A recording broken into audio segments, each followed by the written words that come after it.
Over the past several days, I have been using an iPhone 6, the original iPhone 6, and it's been really fun, been really good. I actually really like the way this phone feels. I like the curved edges, but there's this tremendous issue that I think is much greater than just this older phone, and it's the way that Apple handles iCloud storage. And effectively what I'm talking about is the way that they sync photos and iMessages with your phone.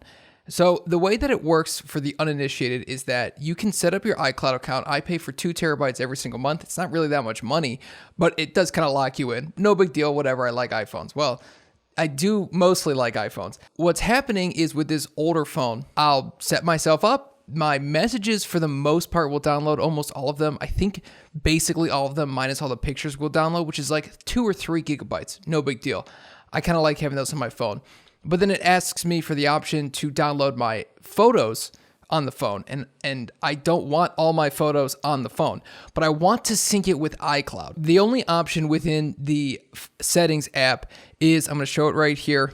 The only options you get are optimize iPhone storage and download and keep originals. And that's if you want to have your photos synced to the cloud, which I like to, because why not? It's a lot easier that way.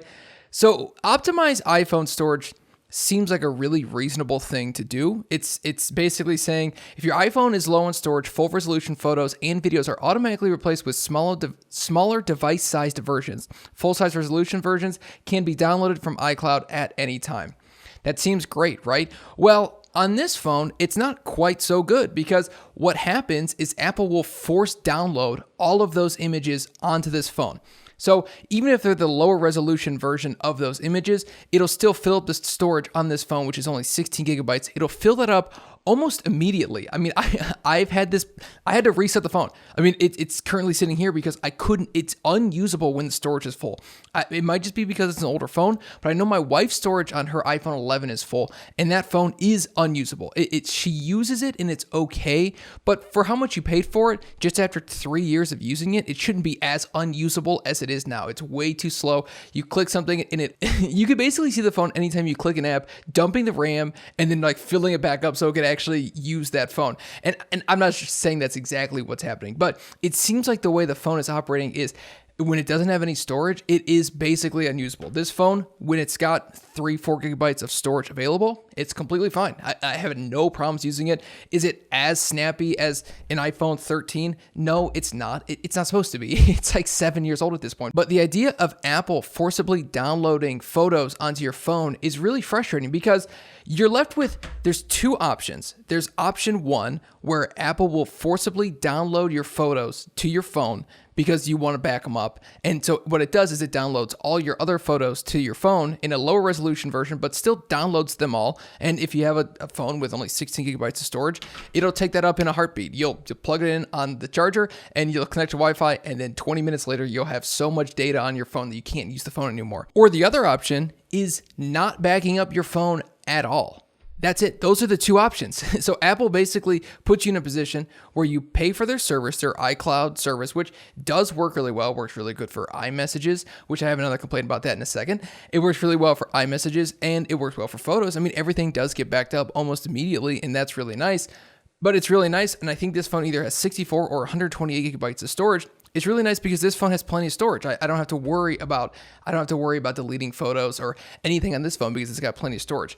But not everybody has a phone that has 128 gigabytes of storage. My wife only has 64, which is 4 times the amount this phone has, and her phone is completely filled up. Her phone is filled up with iMessages instead of photos. Photos takes up about 3 gigabytes on her phone, but messages, iMessage takes up about 32 gigabytes on her phone. And all that is just photos and videos that have been shared, because obviously the text messages themselves aren't that large. Even if she sent 1 billion, it doesn't matter. They're not that large. The data that those take up aren't that much. But the photos and videos that have been sent back and forth do take up a bunch, and they haven't been offloaded on her phone. She has iMessage, and they refuse to offload those messages. They leave her at like 63.9 gigabytes of 64 gigabytes taken up. They leave you almost nothing, and it's completely arbitrary, and there's no way to control that. There's no setting that you can say, well, no matter what, I want you to leave at least 10% of my storage available. I want you to leave at least 2 gigabytes of storage available at any time. That way I can download any app, take any video, take any picture, do whatever I want. Because when you don't have enough storage on a phone, if you try to elect to take a video, God forbid, what's going to happen is you're going to start the video, and then halfway through the video, when your kid is doing the most cherished memory of your entire life, the phone's going to go, ooh, sorry, you ran out of storage. I mean, there's actually plenty of storage available, but we've elected to download all these photos and videos onto your phone and iMessages. So yeah, sorry, I know. Oh, yep. Is that little Timmy's first hit? Man, that would have been great to, if you just would have 32 gigabytes or, even better yet, like 128 gigabytes, maybe just upgrade to the latest phone. It's incredibly, incredibly frustrating because it's completely arbitrary and there's nothing you can do about it. There's nothing you can do about it. If you don't use iCloud, then you can do something about it. Because you don't use iCloud, then you're not locked into this, and you could use other services. But one of the best parts about Apple is if you do use iCloud, if you have an iPad, or in my case, I have a Mac, I have an iPhone, everything just gets delivered right there. When I'm texting on my Mac, it goes to my phone. When I'm texting on my phone, it goes to my Mac. It is remarkable. It is wonderful. But what they're doing is really frustrating, and seeing it firsthand on my wife's phone and then on this phone is so aggravating, and there's nothing you could do. I mean, I think that's what the most frustrating thing is. I've spent 5, 6, 7, 8 years backing up data to iCloud. I've spent like my whole adult life backing up data to the iCloud, and there's a way to get it off of it. But I mean, this is so frustrating. I'm like at a loss for words because of how frustrating this is. And the most frustrating thing about it is that it's so apparent and obvious what they're doing. They act like, oh, we'll optimize the storage for you. We'll be your friend. Well, listen, we know you don't have a ton of space left on your phone. If you want, what we can do for you is we can reduce the amount of the data that these files take up. And you think, wow, that's great. I can't believe they would do that for me. And you click and nothing really changes. And then you realize that they only optimize it if they absolutely have to. If you have a 64 gigabyte phone and there's that 65 gigabytes, they'll just bump that down and decrease the amount of data that each one of those files takes up. So that way you're at 63.9. And it's so frustrating, and I can't stand it because, and I know you could potentially move everything over to Google Photos, and you got to deal with all the Google Photos and how they analyze all your photos, and you basically just free data mining, which is what they do, and that's something that you have to reconcile within yourself. And so I don't know what to do. I don't think there is an option. This is insane. I mean, this is like an insane thing.